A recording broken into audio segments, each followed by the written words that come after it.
500 gì ta? 500 hả? Dạ. Liệu trình 10 lần bảo hành vĩnh viễn. 500 là vĩnh viễn luôn hả? Dạ đúng rồi, chỉ cần cầm phiếu với lại có cái tin nhắn trong cái nách nữa, đúng rồi. Hết sau cái kia sau này khi muốn lên lại được qua bảo hành. Họ mua ra là lại thì chị ra làm tiếp lại. Dạ. Nước mắt lồn nó trắng trắng rồi đó. Đứa những đều đồ đẹp dữ rồi. Đây đây. Nha. Trắng đẹp. Trắng trơn. Đâu đây nhanh đen lắm, da mới. Cái cơ địa con đen không thôi.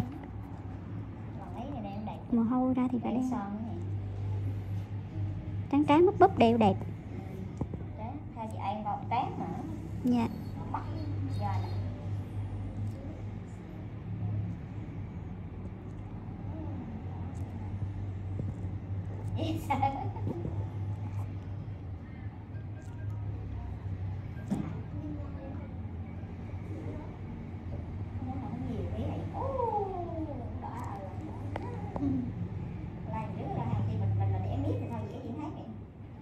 Thì uống dưới này cái hỏi tự đó.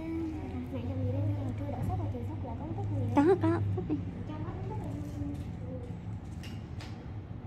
Chắc dễ chở đi bác sĩ kìa. Có cái cây nó sát vô là ái hả? Bị virus rồi đấy, nó sót hay nó. Dạ. một cái cây đi để cho có cái miệng mình đâm vô cái cục mụn nó thôi chứ không phải đâm vô thịt đấy. Nhìn thấy cục mụn đó. Vô cái mụn hả? Dạ, chứ đâm vô thì chị nổi. Rất là nhiều, có sức thuốc gì không? Có sức thuốc chứ? Dạ, tùy. Không sức nó cũng hết. Bán là nhờ bị bụng heo bay Mỹ xong đến đây heo bay rồi mấy hậu không có rồi đó mấy nó đang bị nước da chất độc cái tố Như cũng làm việc căng thẳng quá rồi đó, nó tức đen tức hôm rồi. Độc thù như rứa thì nổ đúng rồi. mấy hậu không có mấy hậu da đẹp.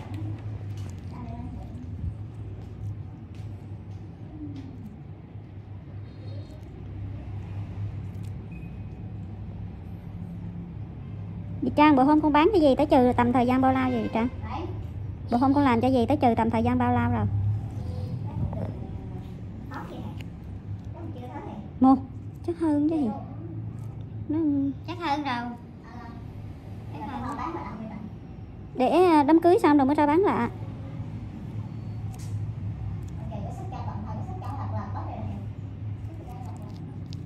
Thực ra cái vitamin C nó là sẽ lật đó, vitamin C nó lẫn trong cái chân trong ra, còn lại cái gốc nám là bán tiếp cái gốc nám. Còn cái phục hồi nó là vitamin C buổi tối, lớp thiệt mỏng buổi tối, rồi cái ban ngày là gì Trang thoa cái nó cho con. Ban ngày mà thoa được 2 lần luôn thì càng tốt. Cái của con. Dạ đúng rồi. Ngày 2 lần à. Còn Dạ. cái kia không ngưng lại. Không, cái kia buổi tối thoa 1 lần đi.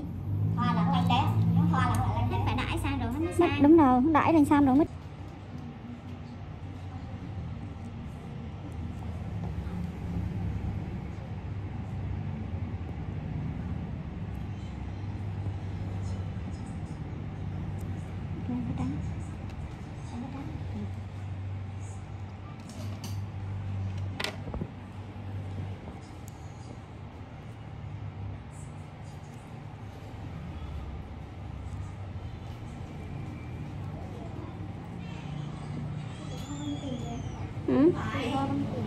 Của chị Hoa 90 anh, 90 anh. Đúng rồi. Nó cho lên giường nằm đi Hiền, đứa mà làm thì cho lên giường nằm. Chích vô đâu? Thử đi rồi biết. Thấu rồi. Chứ nó nặng mặt em ở phe này vậy. Nặng anh một gì không? Như này vậy. Tao không dám chích luôn á. Thấu đi. Đau không vậy? Đau chứ mà đau, bạn nằm đây nè. Không mà em đòi em sợ đau da mỏng. Gớm bị đè cái mười. Đau mỏng vào da. Ấy là mày đàn gái ăn chơi. Cái phụ nữ Này là thấu. Cái này mày dùng mì về đi mì. Chứ không mà bà già chở nhà. Đúng rồi, là đại cân. Ai đâu ha? Mày già nhà chở này. Thấy chưa? Ngày lo chiều đi học nha em mà ngày cấp hình nhiều đó. Rồi đó, buổi sáng nghĩ là đủ rồi đó. Đừng nghĩ nhiều quá cô Kim. Không có chàng Kim anh ăn mình luôn đó. Cà phê, buổi cà phê. Ở ngoài mấy. Đó đây, ngoài đi mấy. Đây là coi đằng một. Ngồi chỗ gọt nó kìa. Em đứng mà làm lên xong đi. Nếu một bạn lên đi, cho bạn lên đi, còn anh chặt làm xong rồi qua chị làm.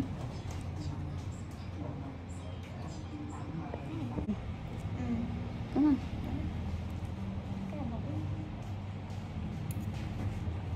chặt anh về em nói giùm chị.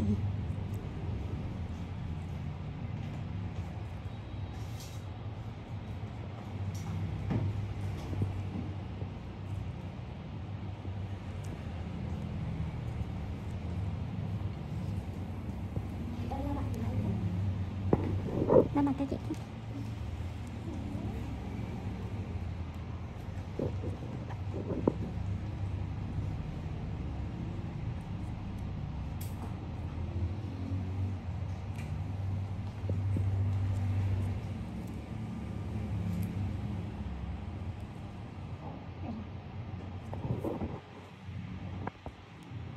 Trong ra được. Đãi lên sao mà không bay đây hả? Trong cái da ra, trong cái da ra. Trong cái da hả? Dạ, đúng rồi. Thì ý là thấy đen lên là ví dụ mai mốt rồi gần đám cưới rồi vẫn đang thu. Không, thấy không có đây. Còn mấy ngày nữa đám cưới gì trời? Ồ, 2 tháng. Quá. 25 á. Lại Thôi cô nương thì chứ từ hồi nớ tới trời núi mua rồi mà đâu không chịu thôi. Cô núi còn thì còn 2 tháng nữa chứ đâu phải. 2 tháng nữa mới đám cưới à? Chơi là bao bình thường mà. Bao đi. Tưởng 1 tuần nữa đám cưới. Ồ, cô núi tháng 11 mà. Trời ơi, nhớ. Cô núi còn có 11 không phải cô đi núi. Ra mà con nhớ được. Về bao đi. Nhưng mà về bao đi bình là thường. Cứ bao bình thường nữa hả? Có ảnh hưởng gì nào mà. Còn đây cô bao là cô thấy là đen lên hung hơn rồi. Đãi sắc tố này rồi mới hết. Đen lên thì có tụi con lo chứ gì Trang lo chi chuyện đó. Dạ, tụi con lấy tiền tụi con có trách nhiệm chứ, đang hơn là tụi con vay không có trách nhiệm. À cái mí mát đóng một thịt đó, Hạo chơi sao xí ngay.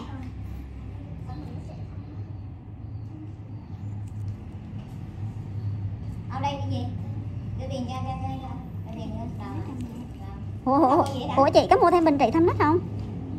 Cái gì? À? Bình thâm nách là cái gì? Cái mà xách ra với cái hồi mà con xách á. Mẫu chỗ mẫu sản phẩm khác nhau chứ. Bán mấy hồi có thoa bình trị thâm nách làm mua chưa? Hay là Mấy cái bình mấy hồi có được cho là bình gì? Bình lan nách á. lan nách khác ngay. À lan nách là khác. Dạ đúng rồi. Lấy cho chị thêm bình đó nữa. Bá chị nói này cái bình đi là anh sẽ từ từ đỡ từ từ nha. Ví dụ như một bình mà em thấy chưa đủ thì em mua thêm bình nữa. Đấy, ví dụ như một bình, ví dụ như trừ của em 10 này, một bình là em mới thấy được 3% thì còn 7% đó em mua thêm, hoặc là em thấy như nó đủ rồi thì thôi nha. Nhưng mà kết hợp với triệt lông là làm hiệu quả lắm. Bởi vì cái lông nó sẽ nguyên nhân làm cho cái nách mình thâm thôi. Không làm, nách hắn không có làm, nách hắn bị nhẹ thành ra cũng không có tư vấn vô liệu trình. Con chỉ bán thuốc. Triệt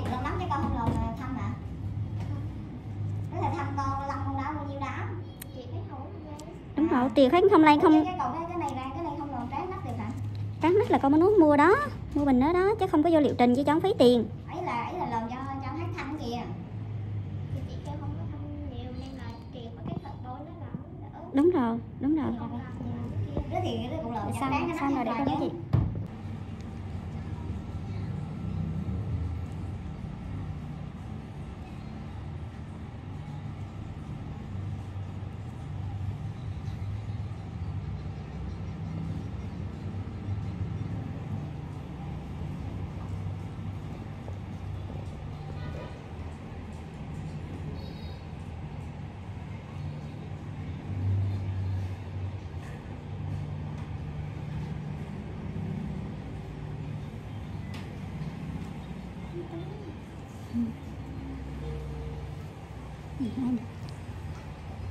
Cái nó đẹp đi. Chỗ này này lại.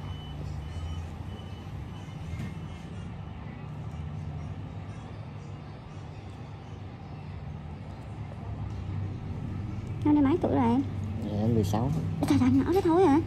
Dạ, chính gì nói em ấy. 16 tuổi là kêu mình làm cô. Thôi kệ đi, không biết. Nghĩ cũng cấp 3, á lộn đại trên đó. Cao đẳng cao đồ gì đó đó. Nha, đầu cấp 3. Kiểm chỉnh trà đây. Kiểm chỉnh trà. Mấy đứa hiền cho với nhau làm cô Kiên không hiền.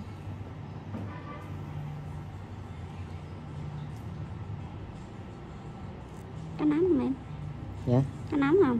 Dạ bình thường.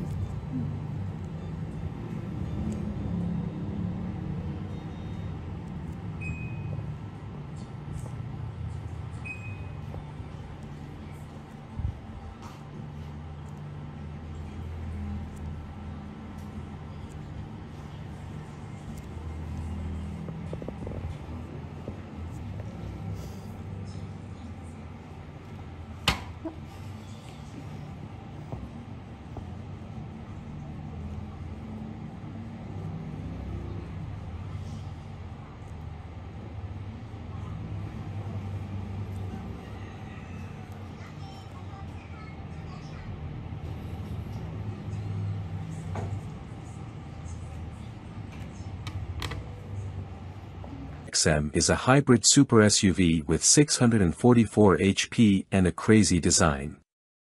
BMW has revealed the new 2023 XM, a performance SUV with a plug-in hybrid powertrain. It features a twin-turbo V8 and an electric motor that combine to produce 644 horsepower and 590 pound-feet of torque. The XM starts at $159,995 and will go on sale in the US in the first quarter of 2023. BMW M is best known for sports sedans like the M3 and M5. But the performance division is going in many new directions as of late, and the new 2023 XM combines many of these fresh elements in a single vehicle, fitting, as this is meant to be M's new flagship. As an SUV that's available exclusively as an M, the XM also introduces a new plug-in hybrid powertrain that's the first hybrid ever to wear the M badge. The concept version of the XM proved controversial when it made its debut last year, and now we have all the details on the production version that's slated to go on sale in the US in the first quarter of 2023.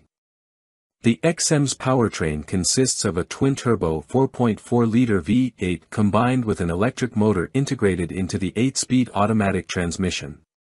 There's also a 25.7 kilowatt-hour battery pack that enables an estimated electric driving range of 30 miles. Total output sits at 644 horsepower and 590 pound-feet of torque, and there will be an even more powerful Label Red version coming later on with a claimed 735 horsepower and 735 pound-feet. This makes the XM the most powerful current production BMW, and it'll need all that grunt to move around its 6,062 pound mass. Were it not an M exclusive, the XM might otherwise wear the X8 designation.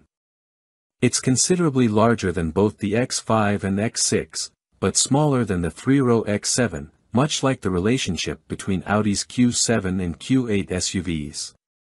The XM is a two-row model with 5 seats, and its interior features many of the wilder design elements seen on the concept version. A two-tone blue and brown leather color scheme is available, and the brown, vintage, leather is meant to look aged. There's also an interesting pattern in the headliner that's accompanied by LED lighting elements that pulse when you receive a phone call or try to open the door when an object is sensed outside. The exterior design is more angular and imposing than many of BMW's other SUVs. The large kidney grilles up front are flanked by split headlights like those on the latest X7. A strong, accented character line rises along the side and kicks up at the rear doors as a nod to the classic BMW Hofmeister kink. There are BMW logos engraved into each upper corner of the rear window, and the aggressive-looking taillights wrap around the sides. Quad exhaust tips and diffuser elements give the rear bumper a racy look. 23-inch wheels are standard, but 22 inches are optional, and BMW says the smaller size saves weight. Adaptive dampers are standard equipment, as is an electronically controlled limited-slip rear differential and a rear-biased all-wheel drive system. 48-volt active anti-roll bars are a feature new to BMW M, although the XM uses traditional steel springs rather than an air suspension.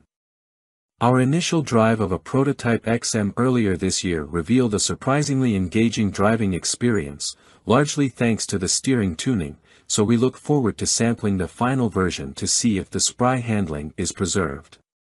The XM will compete with other hyper SUVs such as the Audi RS Q8 and Mercedes-AMG GLE 63, and is even aiming for higher targets including the Aston Martin DBX and Lamborghini Urus. It will start at $159,995, but options should add a considerable sum to that total, and the more powerful Label Red model will carry a sticker price of over $185,000. Like it or not, this super SUV now represents the pinnacle of the M lineup, and it'll start arriving at US dealerships early next year. 2023 Fisker Ocean has started production, with plans to build 42,000 next year. Initial 2023 Fisker Ocean production commenced today at their carbon-neutral plant in Graz, Austria, with most deliveries slated for next year as production gradually ramps from 300 in Q1 of 2023 to 800 in Q2 to more than 42,000 expected by year's end. All first edition Ocean One units are spoken for, as are 2023 examples of the affordable FWD Sport and AWD Ultra, but orders are still being taken for the top-level AWD Ocean Extreme, which goes for $68,999, plus a yet-to-be-announced destination charge. Fisker says the top-level model will offer 350 miles of range according to EPA methodology, and can accelerate to 60 miles per hour in 3.6 seconds thanks to the 550 horsepower available from its dual-motor AWD platform. Official production began today for Henrik Fisker's long-awaited Ocean all-electric 5-passenger SUV, which had an uncertain gestation until a tie-in with assembly partner Magna International was announced in October 2020. Fisker's previous automobile, the Fisker Karma plug-in hybrid, is not affiliated with the Fisker Ocean project, the tooling having been sold off and reconstituted by Karma Automotive as Henrik Fisker himself moved on to focus on his all-electric Ocean SUV project. Expectations are high that the Ocean will make a good first impression when customer deliveries begin. After all, the Magna Steyr plant in Graz, Austria, also produces the Mercedes-Benz G-Class, the BMW 5 Series, and the Jaguar E-Pace and I-Pace, as well as the BMW Z4 and Toyota Supra. As expected from an established assembly plant, they seem to be on the right track to manage build quality and early teething problems, with a gradual production ramp-up that will result in just 300 examples produced by the end of first quarter of 2023. And it's not as though the Ocean's assembly line's switch just got flipped today, as some 95 prototype Ocean vehicles were built as the line came together. Production will increase to 8,000 by the end of next year's second quarter and rise to more than 42,000 by year's end. Compared with the unrelated Volkswagen ID.4, the Ocean SUV is some 5 inches wider and nearly 8 inches longer, both in wheelbase and in an overall sense, but it stands no taller. That gives it a sleek shape that, crucially, also provides increased underfloor space for a larger battery. The capacity of that battery has not yet been announced, but Fisker does report that all-wheel drive vehicles equipped with the larger hyper-range battery will be good for up to 350 miles according to EPA testing methodology, thanks in part to a rear motor disconnect that comes into play while cruising. At the other extreme, Fisker says that boost mode will unleash as much as 550 horsepower that can accelerate the machine to 60 miles per hour in 3.6 seconds. Details and specs. 2023 Fisker Ocean prototype. 2023 Fisker Ocean. The front-wheel drive Sport, which is currently sold out for 2023 thanks to its low starting price of $37,499 before destination, will use the smaller Touring Range Pack and deliver 250 miles of range. Its single-motor powertrain makes 275 horsepower and takes the entry-level Ocean to 60 miles per hour in 6.9 seconds. Few interior dimensions have been released apart from headroom, but at 41.1 inches in front and 40.4 inches out back, things do look promising for the relatively low-slung electric crossover, which offers a panoramic glass roof across the board. The tinted glass panels are fixed on the entry-level Sport, sliding on the mid-level Ultra, and supplemented with photovoltaic panels on the Extreme and the First Edition One. With luck, we will be able to evaluate and test an early production model in the first part of 2023. The Ocean has been a long time coming, but Henrik Fisker's tie-up with an established auto assembly outfit appears to be on the cusp of paying off in a very tangible way. Welcome to B&C Car Reviews channel. 2023 Ford F-150 Raptor, our first test, absolutely bonkerballs. In the super truck horsepower war, there's no Han versus Griot style argument to be had. The Ram 1500 TRX shot first. Sure, Ford's F-150 Raptor pickup has been on the hunt for more than a decade, but history has it down as the balanced desert runner. Its power level, 450 horses today, more or less in equilibrium with its dirt-dashing chops. In contrast, the TRX roared onto the scene 2 years ago as a ballsy, 702 horsepower beast with a bad attitude and a mission to rooster tail sand in the face of Ford's wimpy off-road pickup. No more. The 2023 Ford Raptor R is here to fight back with 700 horsepower of its own, and it has its blaster set to kill. Once we took the new Raptor R to the test track, we discovered its aim is pretty damn true. It trips up the TRX in the 0 to 60 miles per hour sprint, clocking an astounding 3.7 second time, thumping our best existing result in the Ram by a significant 0.4 second. No doubt aided by the 6,000-pound Ford weighing an incredible 700 fewer pounds than the Ram. And it feels every bit that quick, charging off the line like a rhino with an ICBM up its rear on the way to a 12.1 second quarter-mile run at 111.8 miles per hour. The TRX's best? 12.7 seconds at 107.3 miles per hour. For further reference, the last non-R Raptor we tested with the 450 horsepower twin-turbo V6 and 37-inch tires checks in at 5.6 seconds to 60 in 14.3 at 94.0 miles per hour through the quarter. Credit the R's absolute brute of an engine, a version of the 5.2-liter supercharged V8 found in the Mustang Shelby GT500, which is appropriately dubbed Predator. Tuned to have a meatier, more truck-friendly torque curve thanks to software tweaks and a smaller supercharger pulley, it delivers its fusillade of power and torque on a whim even on the move, the 10-speed automatic adroitly shuffling between its abundance of ratios. This is a truck that can spin all four of its big blocked off-road tires on pavement as easily as you can turn up the AC. The exhaust has 4 adjustable sound levels that range from basically quiet, "Your neighbors will love you" for widening the time window in which this operates at startup, done via the touch screen, to "Oh my god, I think I just summoned Cthulhu." Really, though, in any of the 3 angriest settings the noise is ragged and deep and glorious and delivered with far less supercharger whine than in the TRX. The Raptor R is blown, but it doesn't really want you to know it's blowing. Also, unlike the Ram TRX, there's a 2-wheel drive mode for even more goofball shenanigans, if you dare.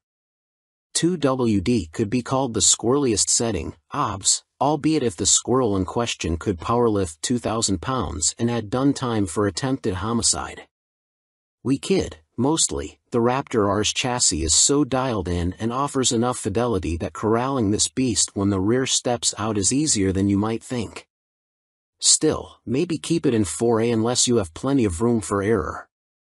Should you think Ford Performance just stuck a big ol' motor in the Raptor and 4-wheel peeled into the sunset, don't. The R is a holistically tuned machine that delivers fantastic ride quality on the road without getting floaty, while at the same time serving up outstanding rebound performance and body control when humping over the gnarliest stuff you can find. This is a Raptor through and through, and it feels like the excellent chassis was waiting for this engine. If there's a weak spot in how the 2023 Ford Raptor R drives, it's that the steering is just vague enough, and the steering wheel thick and large enough in diameter, that the truck rarely feels like putty in your hands. You never, ever forget its size, whether that's maintaining a lane on the highway or dodging rocks and trees on forest paths. This isn't the case with the Ram TRX, which is actually an inch wider and a skosh longer but somehow manages to drive smaller. Outside of the V8, the rest of the package is familiar from the Raptor 37, a sort of Raptor R Lite introduced for 2021 as something of a stopgap while Ford readied the 2023 Raptor R's engine. The R and 37 share their larger tires, body add-ons, and pretty much everything else outside of the engine bay. So, the Raptor R has comfy, well-bolstered seats, a relatively high-quality but extremely busy interior, an infotainment system that gets the job done, with some annoying quirks, such as requiring you to spin the tuning knob to get to the direct input for satellite radio stations, and all the various cubbies, bins, and features, the power folding shifter, flip-out console lid table, and rear under-seat storage, for example, that make non-Raptorized F-150s so practical. Downsides? The turning circle is big enough to fit a football field. You might crush a small sedan while parking it, and the 8 pattern in the bedside graphics is corny. Find the 1V and win a prize. Well, all that and the fact it costs $109,145 to start, enough to buy a regular Raptor and any number of sporty cars to go with it. Heck, it's enough to buy a base TRX and a Ford Maverick. But in a fight, and make no mistake, Ford and Ram are in a pitched battle. Often it's not who shoots first who wins, it's who shoots last. With the 2023 Ford Raptor R, the blue oval just may have landed a crippling blow. Welcome to B&C Car Reviews channel. Four-wheelers pickup truck and SUV of the year 2023, Day 3, more dirt testing. Working at an off-road magazine like Four-Wheeler has its benefits. One we look forward to each and every year is the new 4x4 vehicle testing we do to determine our Four-Wheeler of the Year winner. As you may know, our testing of new four-wheel drive vehicles for 2023 started with a track day, and continued with our first day of testing in the dirt. This trip allows us, a passel of off-road experts and enthusiasts, to spend some time with new production vehicles that come with four-wheel drive with a low-range transfer case. The aim of the SUV of the Year and Pickup of the Year tests is to allow us to push the limits of these vehicles, within reason, so we can pass on our knowledge and experience to our readers. Let's face it, folks, no one is going to take their brand new $80,000 to $107,000 4x4 rock crawling or mud bogging, so our aim is to drive these vehicles to the extent that we can judge their overall capability and give our expert feedback on what we see in the fleet. This year we have 7 vehicles total, including 2 pickup trucks and 5 SUVs. The trucks are the Ram Heavy Duty Rebel with a worn winch and a rear locker, and the Chevy Silverado 1500 ZR2 that has 2 lockers, active suspension, and a 6.2-liter V8.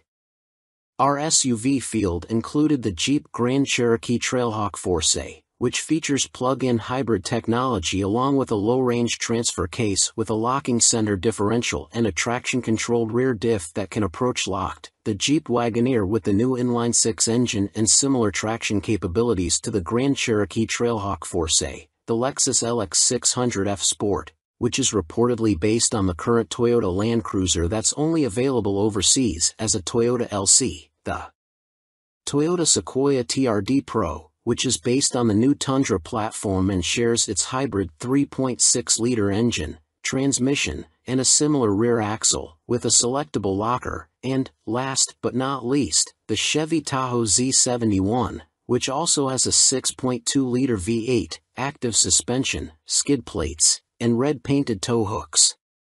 For Day 3 of our OTY testing we headed towards the vast off-road expanse known collectively as Johnson Valley, California. Yeah, this is the home of the daunting Hammers trails, but we wouldn't be hitting any of those. Instead, we traveled via dirt to the area and continued on what we would consider mild off-road trails throughout the day. This gave us ample opportunity to test how the vehicles do on graded roads and rutted but mild desert trails that are sandy, rocky, eroded dirt, and more. This day is more about getting off-road miles under the belts of the vehicle testers and getting a feel for what a new owner might do with their new SUV or pickup. It's a great time to see how the suspension rides and works, possibly get the vehicles flexed out a little, and see how they all drive on a variety of terrains. So far, all of the vehicular contestants have done better than expected. We can't tell you who will win yet, that news will come when all our comments have been collected and scoring has been completed, but for now, here are our observations about the SUVs and pickups the manufacturers supplied to us for this year's test. First, as has been noted, the Lexus LX600F Sport is incredibly capable off-road. Its traction control is about as dialed as any we have met, but it's hampered by its vast front grille and fascia, which seem to hang perilously close to the ground. Also, its ridiculous low-profile tires and huge wheels are a liability on even the mildest trails or dirt roads, as even a fist-sized rock could kill a tire and bend a rim with ease. The Grand Cherokee seems small in this group, but it's comfortable on and off-road. It doesn't seem to be quite as capable as other Grand Cherokee Trailhawks we have tested in the past, but it does just about everything you'd want it to, and the hybrid drivetrain is more than powerful enough. The Toyota Sequoia, again with plenty of power, is fun on dirt roads and has ample traction when the going gets tough. Its design is very blocky, with a face that takes some getting used to, and it seems to lack any front toe points, which will hurt it on our test. The Chevy Tahoe Z71 does everything you'd expect and more despite frequently lifting tires when the terrain gets at all uneven. It has a very low belly just ahead of the rear axle that can and will come in contact with the ground. The Jeep Wagoneer is fun to drive and seems more capable than it has any right to be. It may in fact be more capable off-road than the Grand Cherokee that shares its stable. Many complimented its larger sidewalls relative to the other SUVs on the trip, thanks to relatively smaller wheels and a decently sized tire. Getting back to the pickups, the Chevy Silverado ZR2 is a blast to drive off-road and, for us, performed exceptionally well when it came time to push the limits of its off-road traction. 2 locking differentials and flexi suspension combined with what are probably the most aggressive tires on the test meant this thing was almost certainly the most capable vehicle in attendance. It even climbed a few obstacles we didn't expect it to. The Ram Rebel 2500 is very capable for a true workhorse of a 3/4 ton truck, but it's still a 3/4 ton truck in the end. It's not quite as flexible and lacks the front locking differential of the Power Wagon, but it does have a higher payload and towing capacity as a result. That's a compromise away from the dirt and toward everyday use for a big truck like this. It also has overly large wheels, perhaps for load rating, and shallow sidewalls, which hurt it off-road, as any rough terrain is decidedly jarring despite any attempts made by the suspension to mitigate. Welcome to B&C Car Reviews channel. Siloan Arrange EV Tire Test, rolling in a Model 3 on Siloan's new EV tire. EV drivers, have you noticed there are more people using public charging stations? And sometimes you have to wait to use a DC fast charger?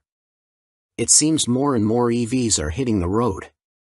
So in an effort to cater to the ever-increasing number of EV drivers who need new tires when they finally wear out, tire maker Siloan has developed its first EV-specific tire, the Arrange EV. Siloan invited us to a test drive in Southern California to sample its Arrange EV tires on a Tesla Model 3.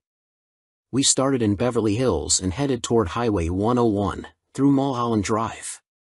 On this winding residential road perched on a hill, the Tesla Model 3 equipped with Arrange EV tires had no problem navigating the road's dips, dumps, and occasional unavoidable potholes in a graceful manner. The ride was slightly on the firm side, but that's to be expected from a sporty sedan. Soon we were on the freeway to drive to Calabasas and Malibu. Unlike internal combustion engine powertrains, EV powertrains offer an inherently quieter ride. But conversely, any excessive road and tire noise are more pronounced at high speed without engine noise masking the sound. On the highway, we noticed the Arrange EV tires didn't introduce any excessive tire noise and kept the cabin as quiet, if not quieter, than a Model 3 on its original tires. Next, we peeled off the highway and drove to Malibu through some twisty roads facing a beautiful view of the coast. Make no mistake, the Arrange EV tires are not high-performance summer tires. But on a long downhill stretch with many tight turns, they behaved very well and offered predictable feedback and handling. They're a good set of all-around, pun intended, all-season tires designed to handle various road conditions. After our test drive, our initial thought was the Arrange EV tire performed in the real world just as well as a Tesla Model 3 on its original tires. Siloan told us it provides all that at a lower cost and that its tires are more efficient. Siloan uses what it calls EcoPoint 3 technology, in which the rubber compounding materials are mixed uniformly under continuous liquid phase conditions. The goal is to produce a tire that retains good traction under various wet and dry conditions while still maintaining a low rolling resistance to further EV range. Another tech feature worth pointing out is the use of Cylon's Silent Tread to help reduce tire noise and cost. As mentioned earlier, road and tire noise can be more pronounced in an EV, so some other EV-specific tires on the market have acoustic foam inside for noise reduction. We asked Cylon whether the Arrange EV tire has the same kind of foam. It told us it tested both with and without foam, and the foam made no noticeable improvement in noise reduction. Also, the addition of foam means the tire is unable to be patched or repaired. Cylon's Silent Tread sequential pitch tread design allowed the company to ditch the acoustic foam while maintaining excellent quiet performance. It helps reduce manufacturing costs, too. Cylon is certainly stepping into the EV tire market with a compelling product. Cylon claims the Arrange EV tire can deliver 7% more range on a Tesla Model 3 than other EV-specific tires on the market, and that may just be enough for you to skip a crowded charging site one day. Welcome to BNC Car Reviews channel. 2023 Honda Accord vs Toyota Camry, mid-size juggernauts compared on paper. Honda and Toyota have done battle for decades now. Even though the CR-V and RAV4 compact SUVs are manning both brands' front lines in the sales wars these days, the rivalry between the mid-size four-door Accord and venerable Camry is still going strong. Both companies introduced major redesigns for 2018, but while Toyota is still busy tweaking versions of the Camry it debuted 5 years ago, Honda has an all-new 11th generation Accord for 2023. We haven't had the chance to drive them back-to-back yet. Don't worry, that comparison is on the way, so here's how they stack up on paper. Size and interiors. Size is the best reason to consider a mid-size Accord or Camry over their more affordable, smaller Civic and Corolla siblings. But which one actually offers more space? The Honda is marginally bigger in every dimension. Although the vehicle's wheelbases are almost identical, the Accord is a few inches longer overall, plus nearly an inch wider. Those extra inches will likely make it slightly harder to maneuver in tight spaces. That said, the Accord's additional breadth pays off in passenger and cargo volume. Folks riding in the back have 2.8 inches of additional legroom compared to the Toyota, plus the Accord has 11% more trunk space. Sitting in the two back-to-back, the Accord's front seats are more comfortable and its armrests offer additional padding. Climate controls and air vent adjusters feel more premium, too, with the same tactile greatness as the pieces in the latest Civic, CR-V, and HR-V models. While the Accord feels as if it has an extra inch of legroom in the rear, the Camry's back seat is better suited to taller passengers thanks to a slight headroom advantage, power and fuel economy. Yes, the Camry is still using the same base engine it had in 2018, but so is the Accord. Toyota fits its midsize sedan with a naturally aspirated 2.5-liter i4 and Honda equips the Accord with a turbocharged 1.5-liter i4. The Honda is less powerful but more torquey than the Toyota, plus we anticipate it'll be slightly more efficient in the city. Only the Camry is available with AWD, while the Accord remains front-wheel drive only. In a major switch, the Camry could be the better choice for power-hungry enthusiasts. As part of the 2023 update, Honda no longer offers the Accord with its gutsy turbo 2.0-liter i4 option. If you want a gas engine, the 1.5T is your only choice.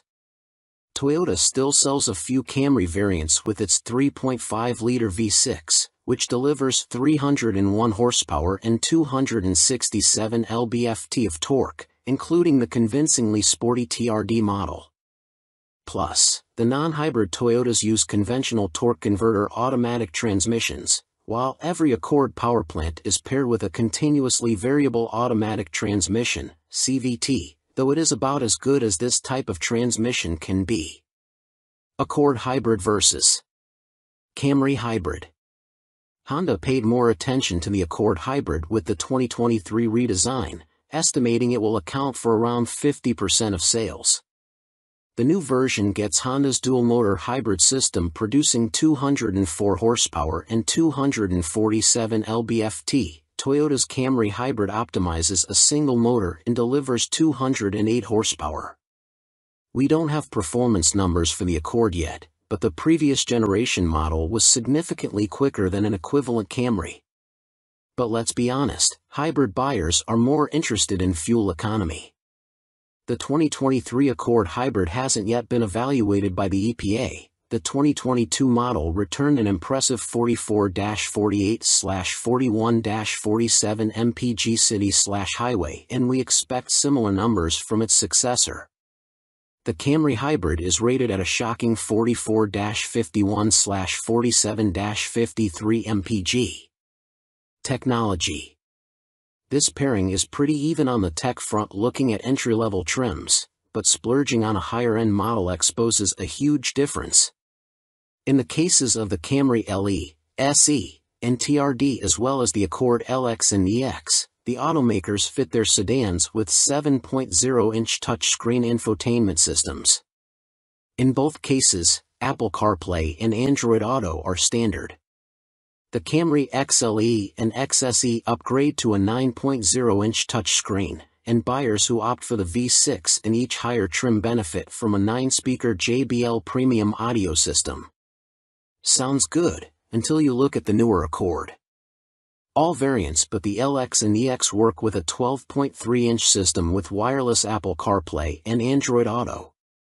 In the case of the top-spec Accord Touring, Honda also fits a 12-speaker Bose Premium Sound plus Google integration for voice recognition and navigation.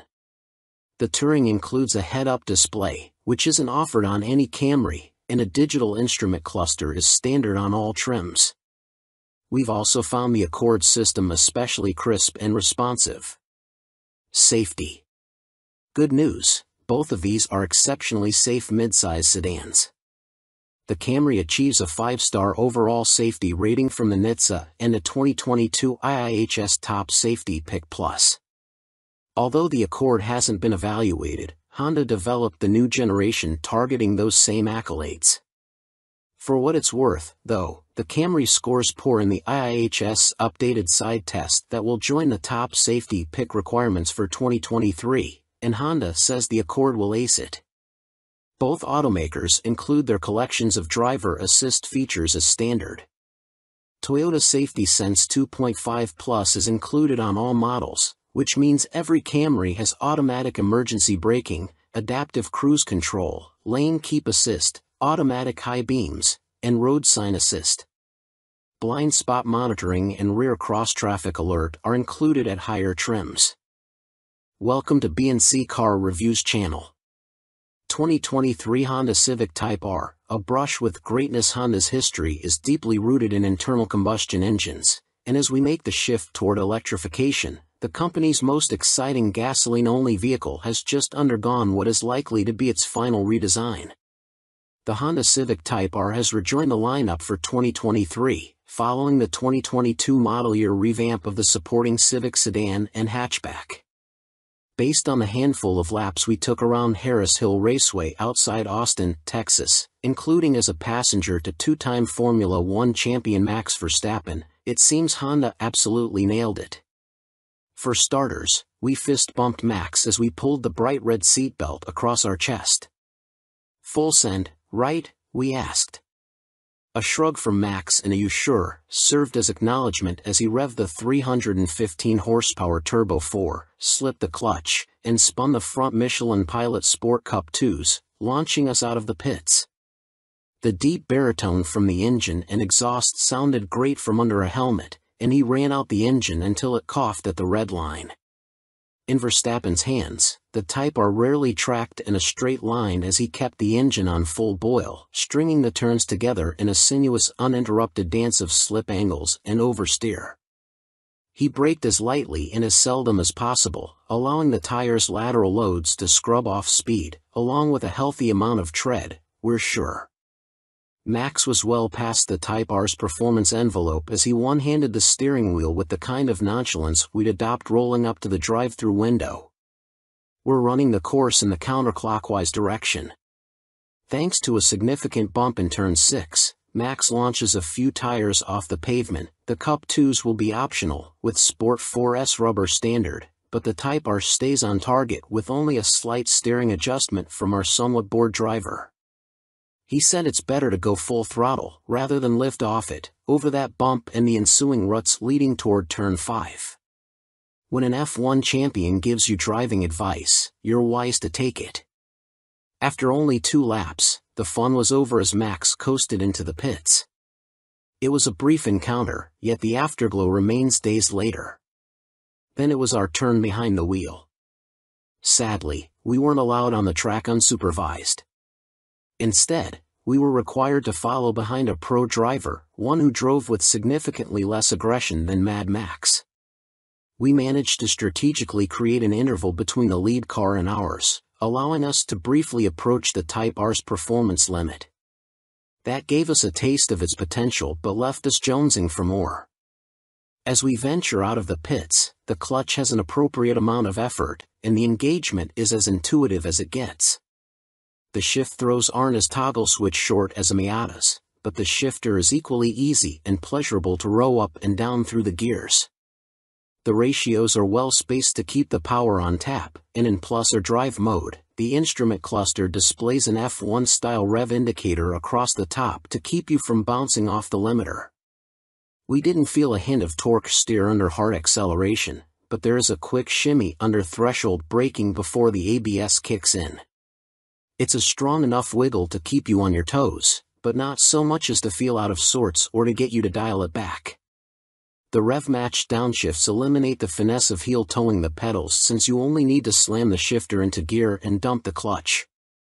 If you're like us and prefer to truly do the work yourself, rev matching can be disabled in the settings menu, and the pedals are placed perfectly for precise footwork. In some of the higher speed bends, there's an initial whisper of understeer, but it's easy to predict and manage with a minuscule lift of the throttle and a nudge of the steering wheel. In slower corners, trail braking all the way to the apex gets the tail to subtly rotate and you can maintain some oversteer once you get back on the gas. No need for those silly artificial drift modes, and the tires surrender grip progressively rather than in an instant. Just as we were becoming one with the Type R, the radio crackled, instructing us to give it a cool-down lap before rolling back to the pits. This brief tease bodes well for the $43,990 Civic Type R's capabilities, and we'll have a more complete picture in the coming weeks. In the meantime, we're left with the satisfaction that despite the latest Civic R's tamer styling, performance is edgier, more reactive, and thoroughly enjoyable. With the disappearance of the Subaru WRX STI and the Mitsubishi Evo, we're glad to see Honda bringing back its hottest of hatchbacks for a glorious victory lap. Welcome to B&C Car Reviews channel. 2023 Honda Civic Type R First Drive, Return of the King. If you ask us, and you did, the last-gen Civic Type R was the undisputed king of sport compact cars. Nothing it competed with drove as well as that car did. That is, understandably, a tough act to follow, but the 2023 Honda Civic Type R has pulled it off. The long, slow drip of information about this car has obviated the need to go deep into technical detail here, so we'll keep it short and sweet. Honda engineers effectively took all the best parts of the old Civic Type R, CTR, improved them by, let's say, 10%, and put them in the new generation Civic body. It wasn't quite as simple as that, but the end result certainly feels like it was. The result is a car that immediately communicates its capabilities to you. You know from the second corner that you can drive this car flat out with no warm-up or familiarization. It's that good. It doesn't even matter how talented a driver you are, because this car can make both an amateur and a pro feel completely confident going all out and finding every last bit of adhesion. Civic Type R, track rat. And, boy, does Honda want you to. Clearly the engineers had to find a way to make this car even more awesome than the old one, and they found it on the track. It's exceedingly obvious that all the improvements made to this car were done in the name of chasing tenths and even hundredths of a second in lap times. Circling Northern California's tricky Sonoma Raceway, better known as Sears Point, the magnitude of lateral grip is just staggering. This is, at its core, a front-drive compact hatchback sedan, a commuter car. The amount of speed it can carry through corners boggles the mind. Fitted with its optional Michelin Pilot Sport Cup 2 tires, the CTR never lets go. The most wiggle you'll get out of it is a tiny little rotation of the rear end on turn end that points you at the apex, or a mild push wide at the exit if you're completely ham-fisted with the throttle. Otherwise, the car just grips and grips and grips. It never breaks loose or snaps. It honestly feels like the only way the Civic Type R can get sideways is if you went off the track. You need a low grip surface to break the stranglehold these tires have on the ground, and even then you get the impression it wouldn't be that dramatic an event. The only time you're confronted with issues of grip is when exiting low-speed corners. The limited slip front differential does excellent work putting the power down, but beyond that it's your responsibility to set up for the corner correctly. Get it right and the car pulls away hard, but apex too early and get on the power too soon and it'll gently push wide, which can be easily corrected by backing off the throttle and promising to get it right on the next lap. Street sports. It's not much different on the streets, even with the standard Michelin Pilot Sport 4S tires installed. The CTR just makes it easy to drive fast. You get the innate impression you'd have to drive like an absolute tool to wreck this car. Bumps? No problem. Bumps in the middle of a high-speed corner? Also no problem. Small jump that you totally didn't see coming because you were going so fast? Again, zero issues. It just grips. Thank goodness, because if it didn't, we'd be writing a much different review. As it is, the tires make up for the CTR's one deficit, overly stiff dampers. Obviously tuned for glass-smooth racetracks, in anything but comfort mode they're just too stiff for the street. In full-strength plus or mode, the car pogos over bumps like the old Ford Focus RS. There's so much vertical movement taller drivers need to watch their heads. It's the one area where this car went backwards, generation to generation. In the old CTR, you could jump in, push the plus or button, and go. Didn't matter the road or the surface. It was set up perfectly for anything. You can't do that with the new version. You need to go into the infotainment system, find the vehicle settings menu, then the driver assistance menu, then customize the individual drive mode. That way, you can put the engine in plus or mode and the dampers in comfort, and maybe the steering in comfort, too, since like too many cars it gets needlessly heavy in sportier modes. While you're in there, scroll to the bottom of the driver assistance menu and turn off the automatic rev matching feature for the 6-speed manual transmission. Obnoxiously, before you can do any of that, you not only need to be at a complete stop, but have the parking brake engaged. We'd be able to accept this as a safety precaution if it weren't for the fact that any non-driving related settings can be altered while the vehicle is moving. You can literally reset the infotainment system to the factory defaults while moving, but you can't turn off the rev match feature unless the parking brake is on. It's especially obnoxious because there's an unused button next to the drive mode selector that could have been the rev match on/off switch. The system's saving grace is that it'll remember your drive mode and rev match settings on restart. With the exception of plus or mode, the car will restart in the same configuration you had it in when you shut it off, so you don't have to change a bunch of settings every time you get in. It's a slight pain in the ass setting it up the first time, but it's so worth it. Properly configured, the new CTR may be stiffer than the old one, but reasonably so, keeping it copacetic. Otherwise, Honda didn't mess with success. Yes, the engine makes slightly more power than before, 315 horsepower now, an increase of 9, but it's more of an optimized tune than any revolutionary update. Power still builds progressively with revs, the engine feeling stronger and stronger as you climb toward redline.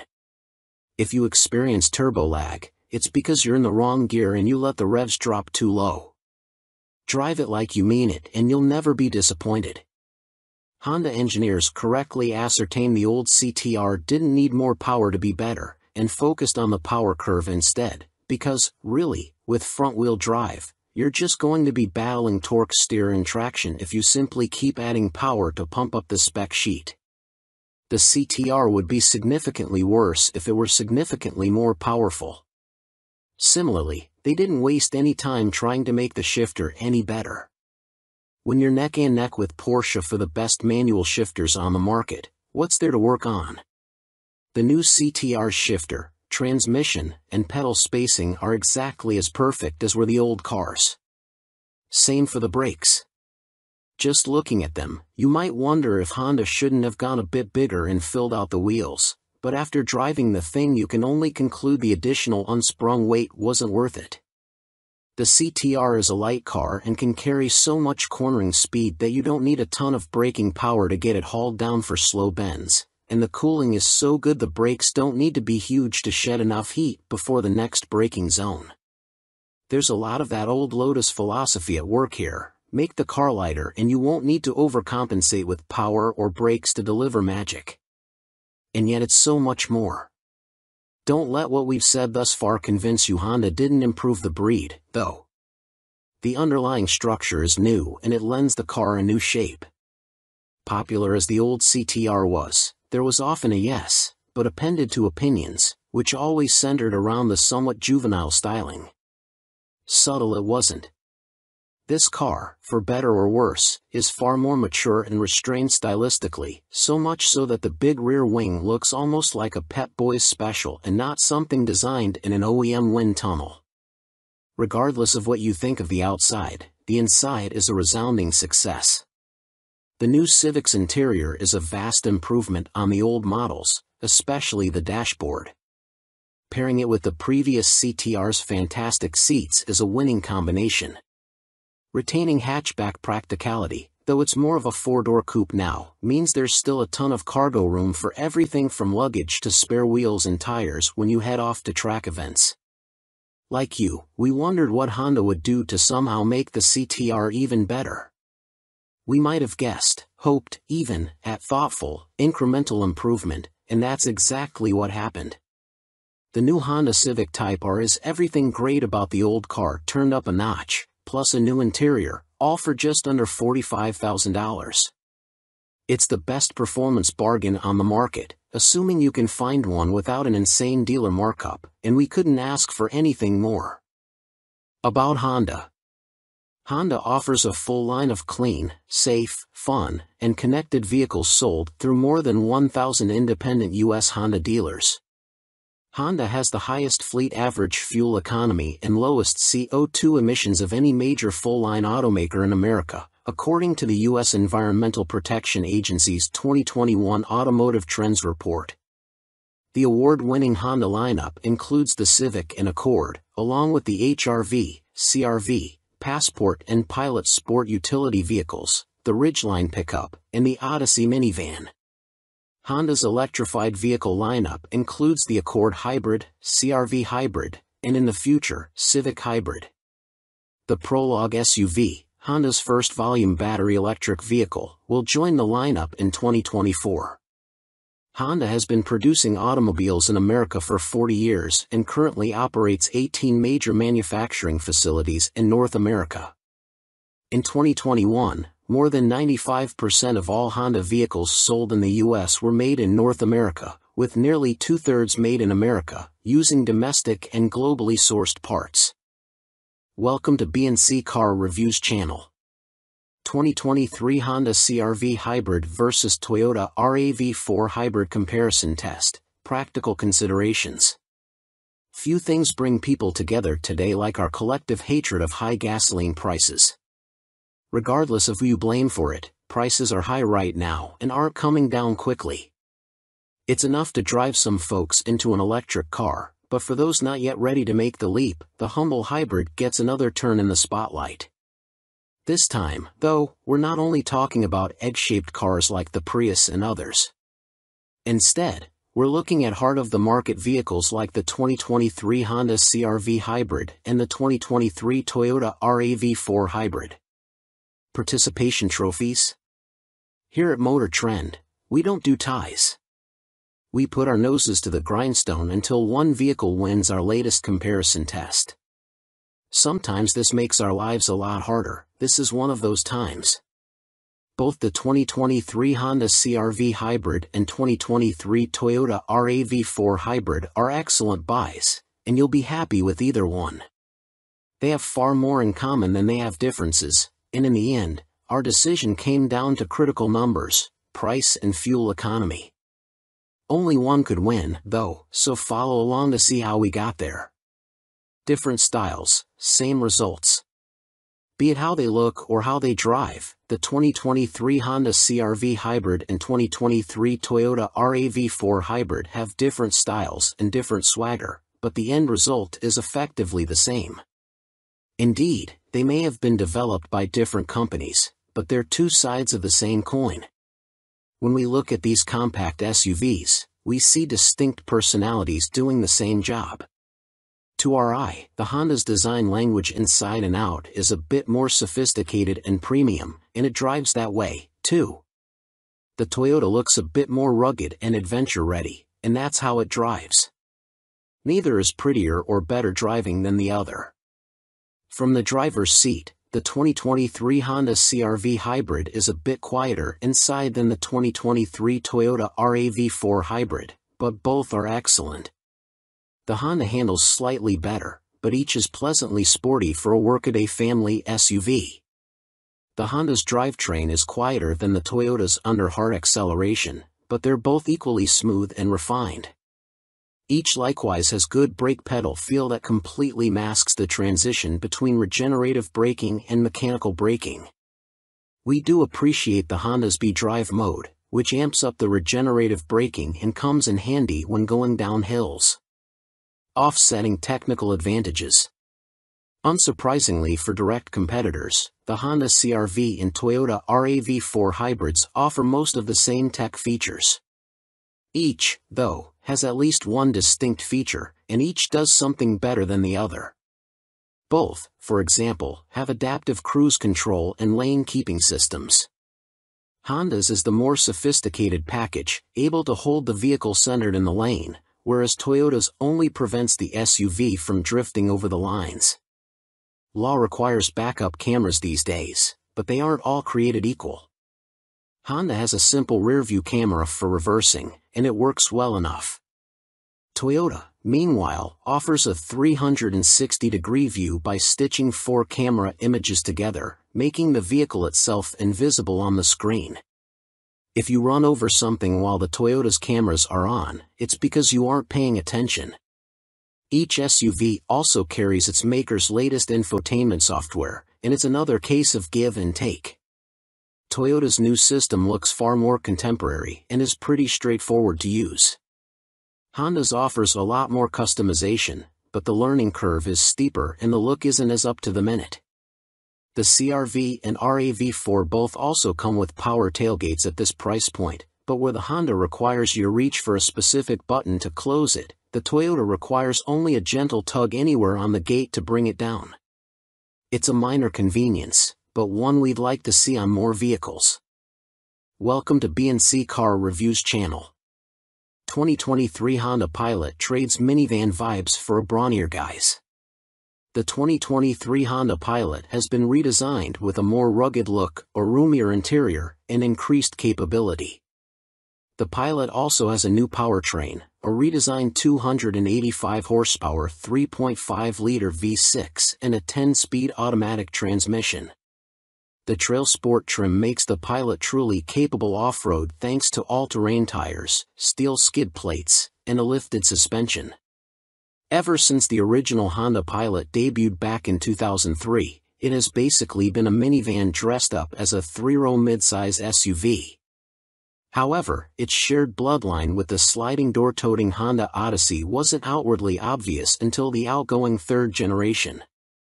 That's when the Pilot showed its true colors, with a bulbous shape and bland bodywork that deviated from its boxier predecessors. That's also one reason it failed to stand out in a competitive segment full of more interesting alternatives. Well, Honda has flipped the script, with the new 4th generation 2023 Pilot getting bigger, brawnier, and better at doing off-road stuff. Let's start with the obvious. The 2023 Honda Pilot no longer looks like a lifted minivan. Along with being a lot squarer than before, it has an upright front end and front roof pillars that sit farther back, giving it a longer dash-to-axle ratio. The Pilot is also 3.4 inches longer from stem to stern, and its wheelbase stretches by 2.8 inches, too. Its front and rear tracks are also wider, growing by January 2nd and January 5th inches, respectively. Ever been, according to Honda. The company also says its new chassis includes a stiffer suspension, a quicker steering ratio, and other changes intended to make the Pilot handle and ride better. A set of larger front brake rotors, 13.8 versus 12.6 inches, and a shorter overall pedal motion are improvements in the braking department. The addition of extra sound-deadening materials should also make for a quieter interior. It would have been easy for Honda to take the 280 horsepower SOHC 3.5-liter V6 and 9-speed automatic transmission from the outgoing Pilot and plug it into the new one. Instead, the automaker completely redesigned its venerable engine, keeping the same displacement but making myriad improvements. In a nutshell, the new DOHC V6 has better packaging. While the 3.5-liter makes the same 262 pound-feet of torque, horsepower rises to 285. A cylinder deactivation system also joins the party in pursuit of better fuel economy. However, Honda hasn't yet announced EPA estimates. All Pilots now have a 10-speed automatic transmission, paddle shifters included. The 2023 Pilot won't be the first with a Trail Sport badge trim. It'll just be the first one where it actually means something. That's because, unlike the glorified appearance package that came before, the new Trail Sport model is truly capable on most trails, as we learned during a prototype drive. Equipped with all-terrain tires and steel skid plates, the off-road-oriented Pilot can go places its predecessors couldn't. Adding to its capabilities are a 1-inch lift that increases ground clearance and provides better angles front and back for clearing obstacles. The Trail Sport's suspension has also been revised to do more than regular models. What if it gets a flat? There's a full-size spare tire. What if it gets stuck? There are sturdy tow hooks built into the front bash plate and one on the standard trailer hitch. To help the Trail Sport avoid getting stuck, Honda fits it with a specially calibrated all-wheel drive system. We won't get too complicated, but when the Trail Drive mode is activated, the setup effectively manages traction to the appropriate wheels. Also useful in this mode is the aptly named TrailWatch camera system, which provides 4 different angles otherwise not viewable by the driver. It can be manually turned on or it can display it on its own at speeds below 15 miles per hour. Speaking of low speeds, when combined with sloped surfaces, every 2023 Pilot has hill descent control for the first time. An inside job. Sure, a model that can shuttle the whole family into the wilderness is cool, but that's not the Pilot's full-time job. It's a people mover. And moving said people is much easier when the space inside is big and comfortable. Well, Honda says the second row has an extra 2.4 inches of legroom and the third row adds a ½ inch of leg space. For those sitting in the middle row, those seats recline farther. The 2023 Pilot still has room for up to 8 people, and the middle seat in the second row is removable. However, instead of having to leave that seat behind, there's now room for it under the rear cargo area. The latter is also bigger than ever, measuring 22 cubic feet behind the third row and a massive 114 cubes with the second and third rows stowed. Honda improves small item storage, too, with the return of a useful parcel shelf built into the dashboard.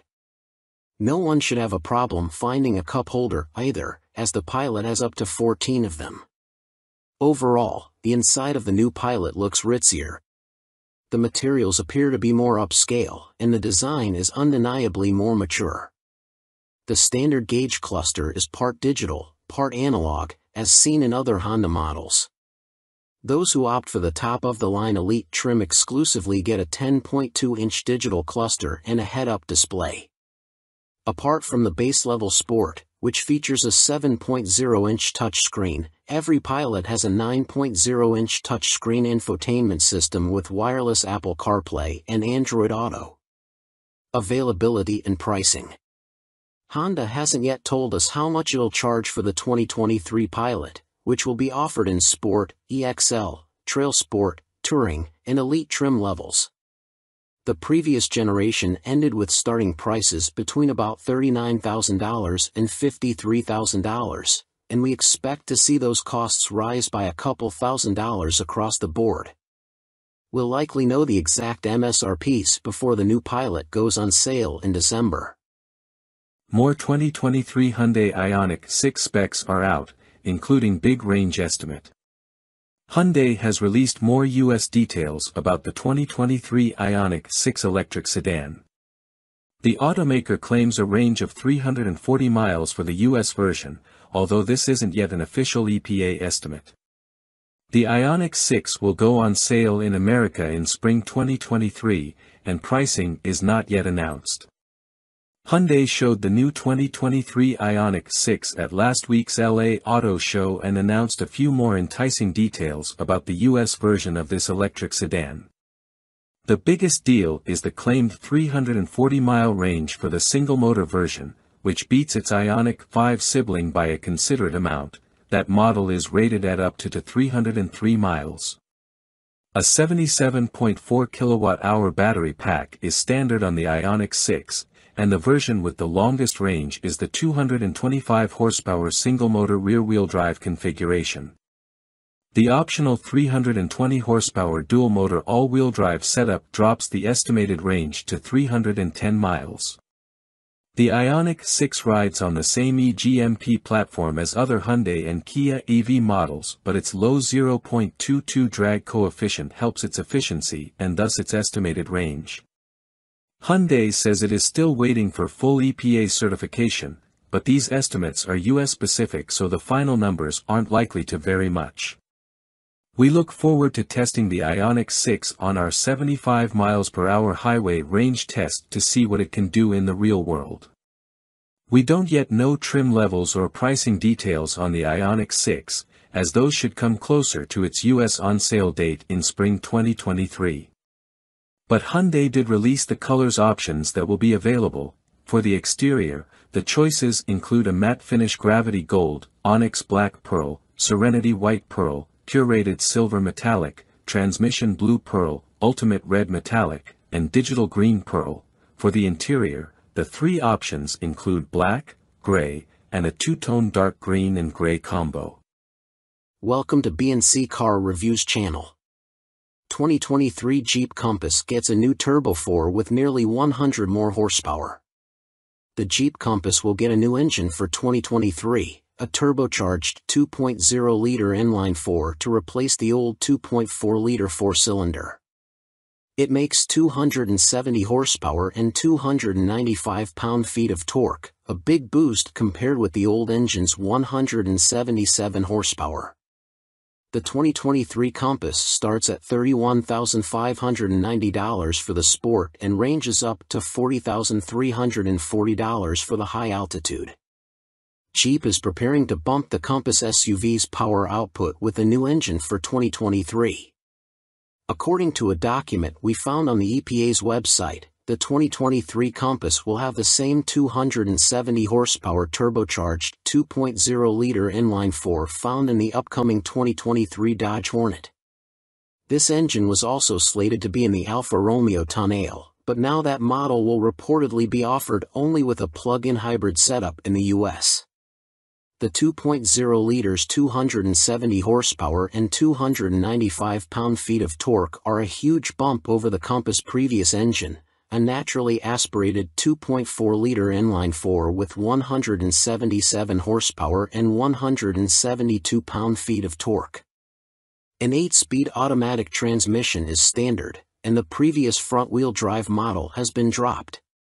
Pricing for the 2023 Compass starts at $31,590, which is just $1,210 more than the equivalent 2022 model. Not a bad deal considering the new powertrain. The off-road oriented Trailhawk model starts at $37,340, and the loaded high altitude is $40,340. Jeep has yet to release official details about the 2023 Compass, so we don't know if there are any other significant changes in store. It did receive a facelift for 2022 that included refreshed styling and a new infotainment screen. We've reached out to Jeep for comment and will update this post as more info becomes available.